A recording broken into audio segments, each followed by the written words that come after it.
Assalamualaikum warahmatullahi wabarakatuh.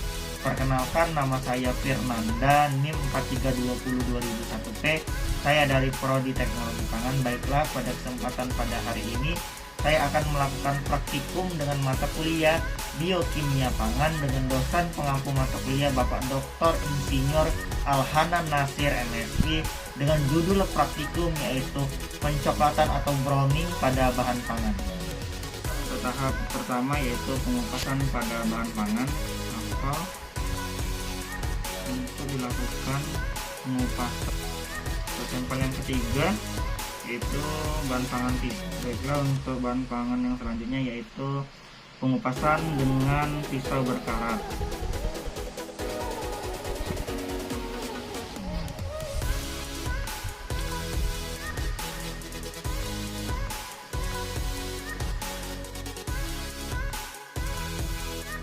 Pada tahap hasil pengamatan, untuk sampel yang pertama bisa dilihat ini kontak dengan pisau stainless steel. Untuk sampel kedua kontak dengan pisau berkarat. Baiklah, kita masukkan untuk pisau stainless steel. Untuk apel bisa dilihat mengalami pencoklatan untuk warna, tekstur tidak mengalami perubahan. Untuk kentang mengalami pencoklatan, bisa dilihat mengalami pencoklatan.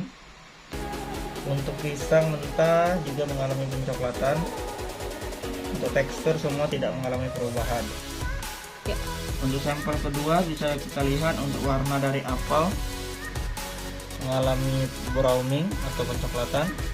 Untuk kentang mengalami pencoklatan. Untuk pisang mentah mengalami pencoklatan atau browning.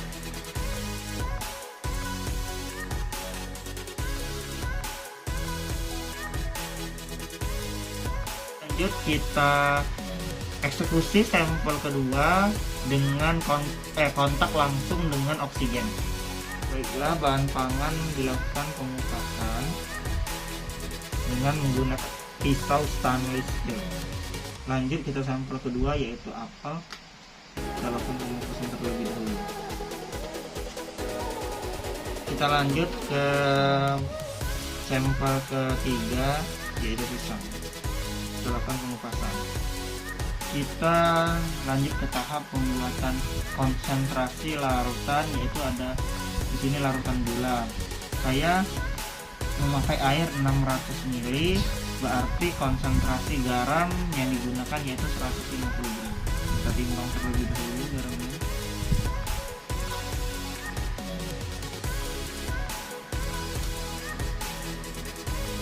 Lanjut, kita masuk ke tahap kita membuat konsentrasi larutan garam dengan saya menggunakan air 400 ml, berarti 20% konsentrasi garam dibagi air 400 ml, yaitu kita akan menggunakan garam yaitu 80 gram. Baiklah, kita timbang terlebih dahulu. Kita masuk ke tahap perlakuan kedua. Yang pertama ada sampel tanpa perlakuan, yang kedua ada sampel dengan menggunakan air atau aqueous, yang ketiga yaitu ada sampel dengan menggunakan larutan garam, yang terakhir ada sampel menggunakan larutan gula. Untuk sampel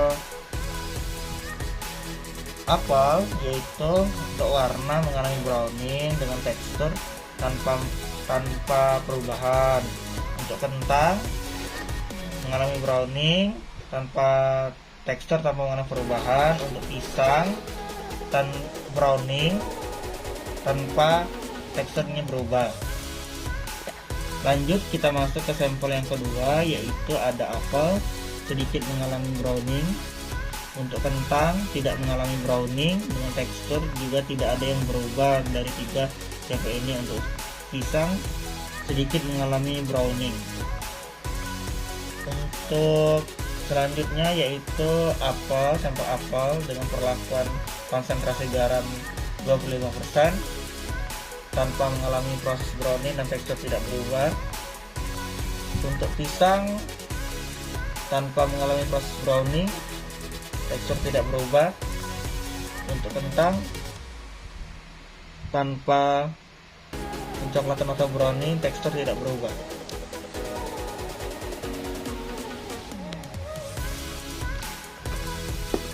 Baiklah, untuk sampel yang keempat yaitu ada apel dengan konsentrasi gula yaitu 20%, apel tanpa warna, tanpa mengalami perubahan, dan tekstur tanpa mengalami perubahan.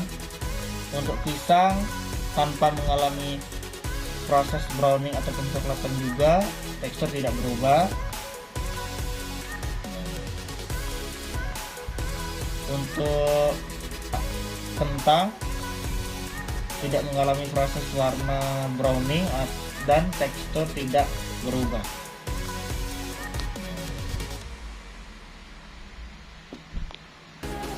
Kita masuk pada tahap kesimpulan. Dari hasil penelitian ini atau praktikum ini, bahan pangan yang dapat mengalami proses browning atau pencoklatan, bahan-bahan ketiga dari tadi apel, pisang, dan kentang termasuk dalam kategori browning enzimatis atau browning yang berasal dari bahan pangan itu sendiri dan dapat teroksidasi oleh oksigen. Karena itu dapat dilakukan pencegahan browning dengan penambahan pada larutan garam atau air dan larutan garam, gula, agar proses browning dapat dicegah. Baiklah, demikian praktikum pada hari ini. Apabila ada salah kata atau kekurangan, saya mohon maaf. Kepada Allah saya mohon ampun. Wabillahi taufiq walhidayah. Wassalamualaikum warahmatullahi wabarakatuh.